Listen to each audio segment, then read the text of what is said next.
Hey, how's it going, everyone? Today I'm going to be going over the Midwest Grow Kit. I got the Ultimate Kit, which is about 140 bucks, I believe. I ordered it about a week ago and it just got here. So this is the container that it comes in. As you can see, it has some of the stuff in there already. I actually took out the jars already here, and I plan on inoculating these shortly here. So I just want to go over the inoculating process. I'm definitely going to be taking my cats out of here before I even start thinking about doing this. I have my still air box right here. Got my syringes that have been refrigerated and I'm letting them sit out and get to room temperature. I just got some of my supplies set up. I have one of these masks because when I'm spraying all that alcohol, the fumes start to get really irritating after a while. So I have this mask just to help with some of those fumes. Paper towel. I usually line the bottom of the still air box with these paper towels and I spray them down with alcohol so it's like a wet surface. And I let that sit for about an hour so any contaminants that might be in the box will settle on the bottom. 70% isopropyl alcohol, mask, some nitrile gloves here. I also have some sterile gloves, but that's not necessary. I just happen to have access to them, so I use them. And I just put that isopropyl alcohol in a bottle, so it's easier to apply it. A marker just for marking my jars, and a lighter. And here is the jars for inoculating. What is this? So 4, 8, 12. So it comes with 18 jars, 6 there and 12 here. So I'm gonna just see if I can get started now. I also wanted to mention that the jars, when you receive them in the mail, make sure you tighten the lids, because some of them I noticed came loose, and they also mention it in the instructions to make sure that your jars are tightened up before actually using them. So make sure you tighten those lids. Okay, so still talking about the Mega Midwest Grow Kit.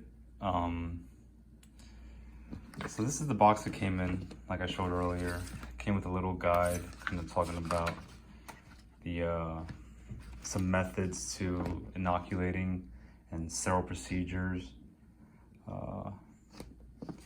Talks about the oven door procedure, which they recommend the most. I actually just used a still air box procedure just because I had one, and I find that works for me, so I just used that.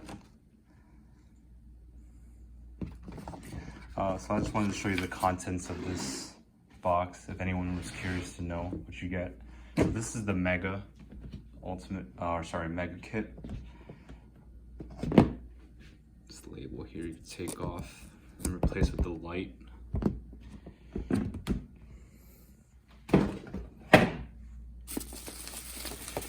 Alright, so here we have a humidifier for when we start fruiting. Actually, I haven't even checked this. I hope it didn't break, like those 2 jars.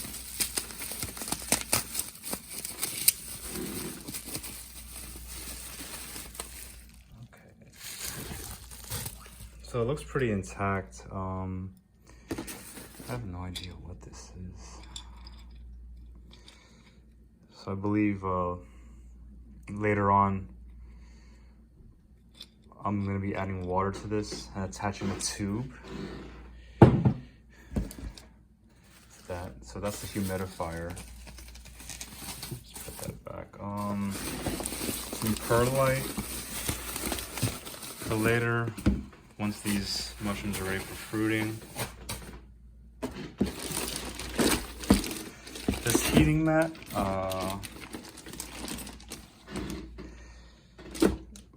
looks like it has a little temperature gauge right here and time setting. I didn't use this because my house is warm enough, it's the summer, to just leave them. A light for if you wanted to grow it somewhere dark. I guess you see this, the mega kit. Some gloves. I didn't have to use, I had plenty of gloves. And this is the tubing, as I mentioned earlier, that goes with the humidifier there.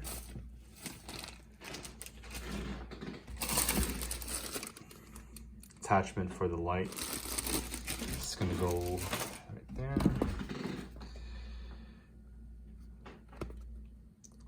An air pump, I believe, to promote fresh air exchange for when it's a fruiting chamber.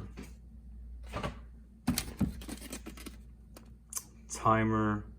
It's one of these plug timers that turns on or turns off anything you connect to it. So sure, we'll use that later. I have no idea what this is. Just gonna open this.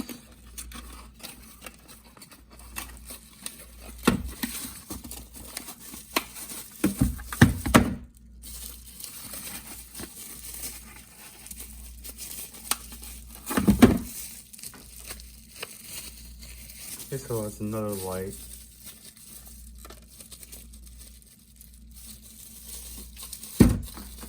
Read this before you start. Well, okay. So just an update. I just finished inoculating my jars. Unfortunately, 2 of the jars that I had ended up being broken. As you can see here. Yeah, as soon as I opened them, these jars were broken and all the substrate just fell right out. I mean, the brown rice flours fell right out. So those are done. I actually emailed them a picture of this, and hopefully they'll get back to me about what I can do. I could maybe sterilize these and reuse them, but there might be some glass in there, so I just might count my losses. So an update about how the inoculation process went. It was took quite a while to do 16 jars. I'll just show you where I keep them. I keep them on this shelf up here. The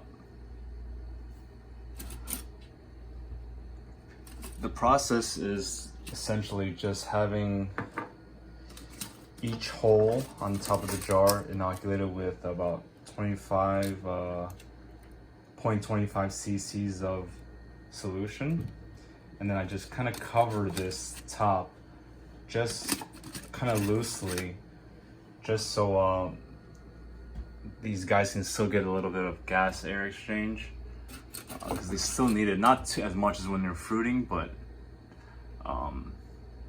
just a little bit. So I did that for all of them. As you can see, it's quite a bit back here. So now it's just a waiting game. Today is January 10th, and we're just gonna have to wait. I'll update you guys with what's happening. I also have one of these thermometers in here to kind of monitor the temperature. So my house is warm enough right now where I don't need to use the heating mat that came with the mushroom grow system, and I'm just gonna let them do it naturally. On a side note, I have some jars that I did on the 2nd of June, and maybe you guys want to take a look. They're doing pretty well so far. Here's one. This is actually not the same jars I got from the Midwest. These I bought actually on Etsy from a private seller, and he actually uses the self-healing ports with the micro pore tape.